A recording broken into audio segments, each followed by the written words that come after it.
اور مچھلی والے پیغمبر یعنی یونس کو یاد کرو جب وہ اپنی قوم سے ناراض ہو کر غصے کی حالت میں چل دیے اور خیال کیا کہ ہم ان پر گرفت نہیں کریں گے، مگر پھر اندھیروں میں اللہ کو پکارنے لگے کہ تیرے سوا کوئی معبود نہیں، تو پاک ہے اور بے شک میں قصوروار ہوں۔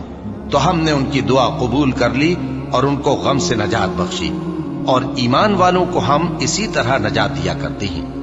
اور زکریا کو یاد کرو جب انہوں نے اپنے پروردگار کو پکارا کہ پروردگار مجھے اکیلا نہ چھوڑ اور تو سب سے بہتر وارث ہے، تو ہم نے ان کی پکار سن لی اور ان کو یحییٰ بخشے اور ان کی بیوی کو اولاد کے قابل بنا دیا۔ یہ لوگ لپک لپک کر نیکیاں کرتے اور ہمیں امید اور خوف سے پکارتے اور ہمارے آگے عاجزی کیا کرتے تھے۔ اور ان خاتون یعنی مریم کو بھی یاد کرو جنہوں نے اپنی عفت کو محفوظ رکھا، تو ہم نے ان میں اپنی روح پھونک دی اور ان کو اور ان کے بیٹے کو اہل عالم کے لیے نشانی بنا دیا۔ لوگو، یہ تمہاری جماعت ایک ہی جماعت ہے اور میں تمہارا پروردگار ہوں، تو میری ہی عبادت کیا کرو۔ اور لوگ اپنے معاملے میں باہم متفرق ہو گئے، مگر آخر سب ہماری طرف رجوع کرنے والے ہیں۔